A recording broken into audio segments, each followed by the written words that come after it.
That's when you get the jitters out. You adjust your angle. And yeah,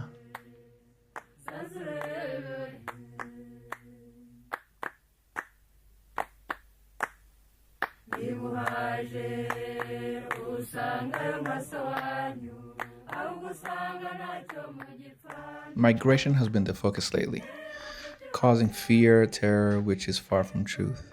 And even though regional conflicts are at their highest, causing a large amount of people to migrate, it still does not tell the whole story. If you read the Economist tweet, luring you to read the article, you'd assume that no Africans remain in Africa. That tweet was viewed 69,000 times, and most don't read the full article. Immigration is not the issue. Conversation around immigration is. But there's also this tweet. It shows that less than 1% of Africans leave the continent. Well, even below intercontinental migration of 1.7. In Africa, though, analyzing today's cultural movement and migration outside disinformation and neocolonization context can be inescapable.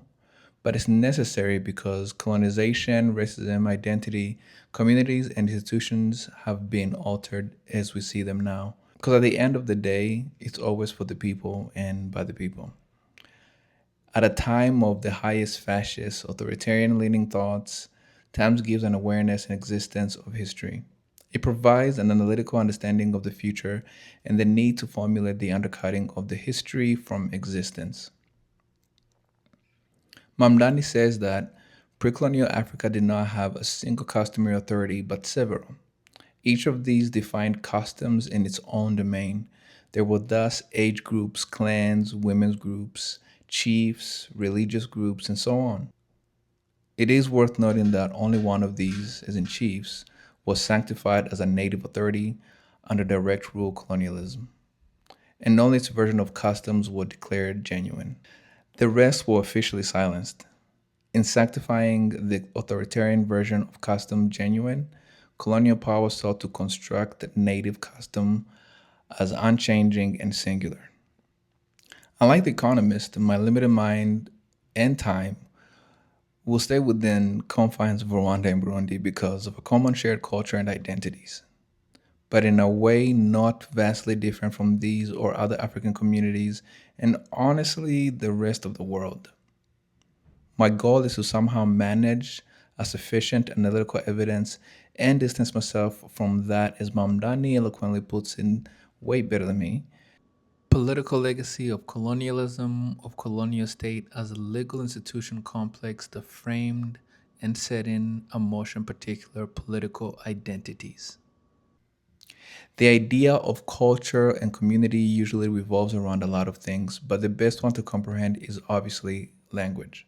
Both Rwanda and Burundi, located in East Africa, and are in the family of Kinyarwanda and Kirundi speakers, a Bantu language group. Without getting into the larger Bantu people, the dialect and names often can create some type of understanding and commonality even outside Rwanda and Burundi, but obviously gets more complex as you expand outside communal region. Outside Kiswahili, Kinyarwanda speakers are the largest group of speakers among the Bantu languages in the region. For example, Kenya and Tanzania both share Kiswahili as their main language. Both countries closely resemble each other word wise, but Kiswahili is not limited to just those two countries. The same goes for Kinyarwanda and Kirundi speakers. The best way to show this form of communication can be seen through Ebonics, Patois, Spanish, or Haitian French. And I know this teleports us back into colonialism at some language formation, but like Mam Nani said, none of us have yet managed to sufficiently analyze and distance away from colonialism. Yet. The region drew local ecological realities that are internally different as well as regionally integrated. New terms appeared in this area pertaining to specialized cattle practitioners, and these terms appeared among a vast range of language communities within the Great Lakes Bantu family. Linguistic models suggest that an interest in cattle types appear to have developed earlier in languages belonging to the forest group, the Chihunde, Chitembo, and Mashi, and only in later languages of the West Highland groups, Kinyarwanda and Kirundi. In agriculture change, the history is much more complex and accounted for in the region around the Western Rift Valley. For example, the forest cultures west of Lake Kivu and Tanganyika developed banana cultivation independently of the societies along the northern shores of Lake Victoria. Iron production on a massive scale and the destructive land use associated with the collection of huge quantities of firewood required for such smelting led also to the removal of forest cover and deterioration of soil. To accommodate this development, another change that ended up occurring is the cultivating of new crops that were basically found in the other region. And these new crops included bananas and plantains. To try to understand better the region and how people move or migrate, human ecology landscape can usually help us formulate the idea outside boundaries and borders for now. It can also help us understand the native and indigenous communities in the region are also nomadic people. The most notable ones in East Africa are the Maasais. Maasais are known to be nomads mostly looking for farmland or for grazing, at least from the little I know.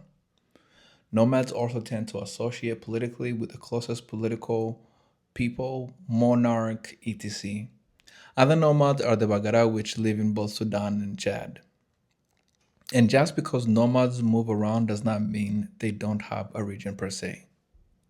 Sounds boring a little bit, but living Rwanda and Burundi just a bit. Imagine having a large farmland, but with different rainfall season. You'd have to move around to make sure that not only the soil is fertile, but also give the area enough time to heal and grow seeds and then crops. Take the same cycle and basically use it for nomads, but for their movements. For the Bagara, camel and cattle occupy different ecology parts of the province, and unlike cattle, which usually feed on grasses and harvest remnants, camels largely use trees for nourishment. Each nomadic group has its own discrete cycle of movement. This constant movement made for a constant, fluctuating relationship to political power, leading to a process that involves splitting, migrating, and resettling among both within kinship based groups. And this is why close kinship relationships did not necessarily translate into political alliance, whether at the highest or the lowest level. So the same goal goes for communities within Rwanda and Burundi, where movement of grazing, pasture, economic, political power, or process are mostly within the same region. Rwanda and Burundi are fairly small compared to other countries, yet they form an ideal pastoral open grassland with few topography obstacles that offer tremendous and unrestricted mobility. I've only been to Rwanda, yet geographical of both Burundi and Rwanda is almost the same and honestly very beautiful. Even though both countries are landlocked, they each surround by some of the largest lakes and within them have minor lakes that help fertile ground for both agriculture and grazing. Communities, either through clanship and monarchy, tended to form an ideal microenvironment. Throughout Rwanda and Burundi, you could also find many other microenvironments that are distinct from the agriculture or pastoral economics around it. In Rwanda, microenvironments were pastoralist Bagogwe used for grazing, Evatwa for hunting, in Nyungwe or Baragane in southern Burundi, which provided ease of complementary production and commercial zones. You could also find social and economic ties of trade, livestock, tobacco, fiber bracelets, iron smelting, among many others. These forms of exchange depended on the regional exchange of goods and services, just like any other region. Each zone is identifiable and each brought separate characteristics. The center of kingdom was located in Dunga, Southwest across of the mountain forest of the divide was Chinyaga. Far northwest of what became the colonial state of Rwanda, Bugoyi. Mutara, on the other hand, in the grassland of extreme northeast. Mulera, southwest of Uganda, maintain a distinctive social organization, and Norgwa and Mororo shared northward. And finally, Bugesera, a region of sparsely populated woodlands stretching into Burundi. Burundi and Rwanda not only added rich texture to the concept of these culture and extended range productive zones, they also changed the culture and influenced the historics of these states in important ways. While I researched this, I stumbled on the Banyambo clan. The name is familiar because one of the soldiers that protected us during 1994 was Munyambo and was a part of the Habyarimana's regime, and he was given to us by our uncle for protection. In every genocide, there's always the Schindler or Mbaye moment that alters reality and debauchery, and Bunyambo was one of those for a lot of us. It just shows how 94 was really, really bad, and why some of us that try to wrap our hands around it can never grasp fully how it happened. I'm forever indebted and with gratitude. Wanyambo also came to identify themselves not as Rwandans, but to signify the dynasty of clan of Karangwe of the Kingdom of the East in Kagera River. Moving down to the south in Bugesera region, Burundi's cultural and economic formation is somehow different than Rwanda, in that it showed greater local diversity and fewer but more highly autonomous region. The dynastic center along the Central Highlands included Chirimiro and parts of southern Mugamba and northern Bututsi. To the north, the region of Bugesera had its own social and political identities across Rwandan border.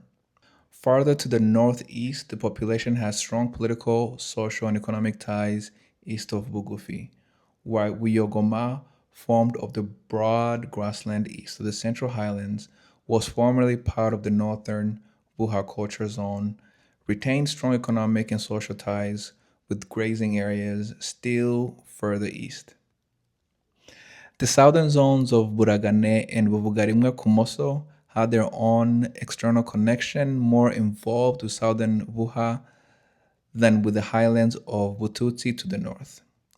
And finally, the Imbo stretching along the Lake Tanganyika, littoral and north through the Rusizi River Plain, covering the entire southwest of the colonial defined state, was a region distinct in many ways from the culture of dynastic Burundi. Both regions have their own story to tell and realities, often in an uneven fashion and chaotic.